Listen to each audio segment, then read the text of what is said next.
Alright, people, welcome back to the Kaiba Show. I know you guys not used to be seeing me like this, so let me get in my true form. Shazam! Yeah, son, your boy back. So let's get it. Welcome to the Kaiba Show.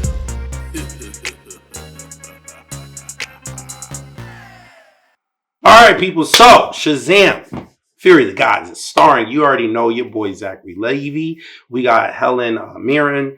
We got Lucy Liu. Megan Good is back. We got your boy Jamin Hansoon and the whole other cast. Everybody has returned from the first movie. It's directed by your boy David Sandberg. And basically the premise of this movie is this is the follow-up to the 2019 Shazam. Billy Batson is a little bit older.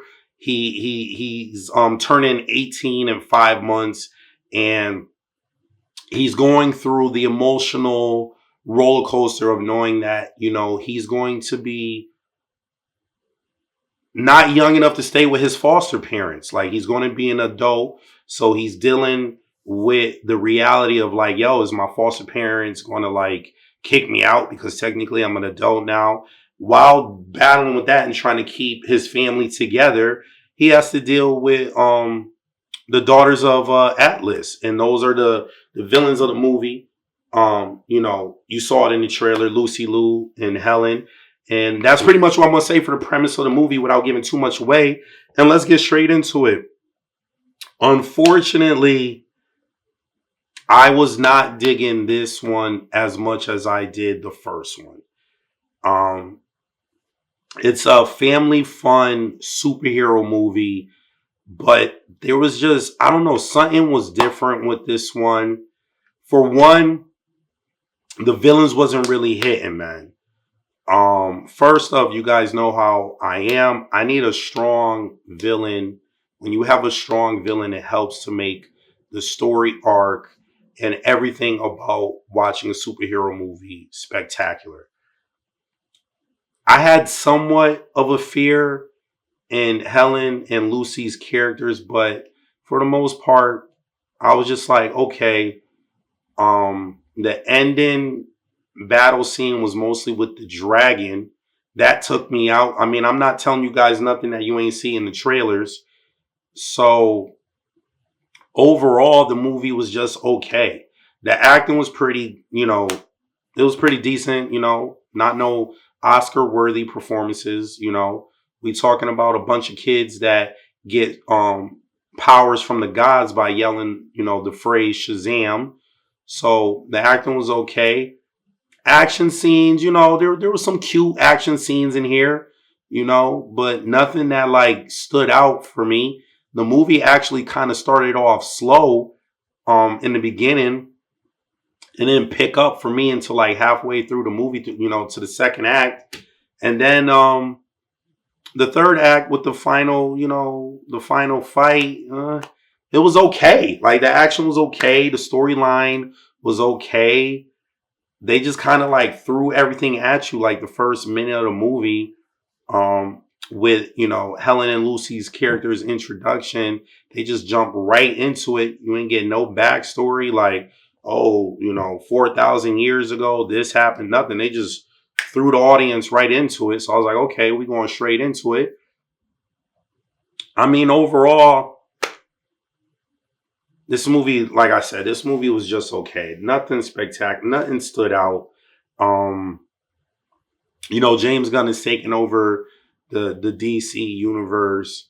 So there was actually a cameo in the movie that I was shocked because I thought from what I read months ago when he took over, him and the other guy, that, they were taking cameos out of, Flash in this movie and end credits and stuff like that. So I was actually shocked to see a cameo from a character in this movie at the end.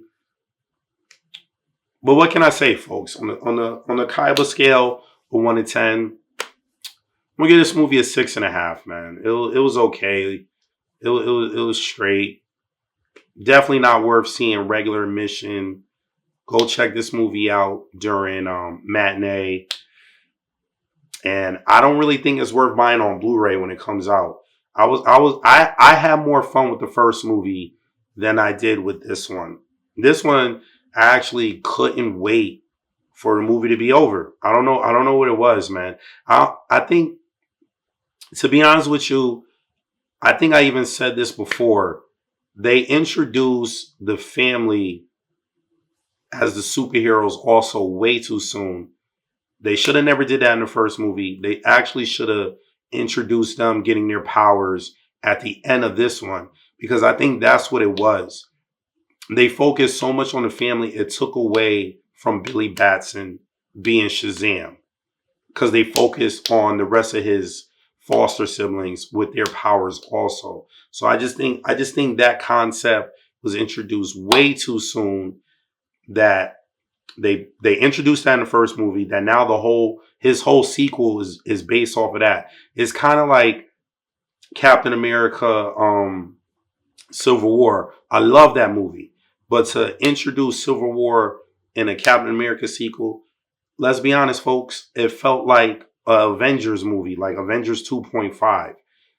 So it kind of took away from Captain America a little bit, because there were so many other characters. And I think that's probably what did it for me. There were so many other characters that we were focused on in this movie. We never really focused on Billy Batson. So I think, now that I think about it, I think that's my gripe with the movie.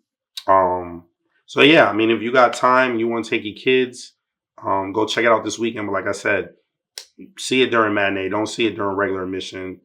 And you know, you can check it out on IMAX. It was cool seeing it on IMAX. So you guys know the drill. If you like what you see, you want to see more, please hit that subscribe button. After doing that, hit the bell button so you get notified every time I upload a video. And you know, leave a comment at the bottom. Let me know what you thought of you know, this Shazam sequel, Fury of the Gods, and hit that like button. And I'll see you guys next time. Peace.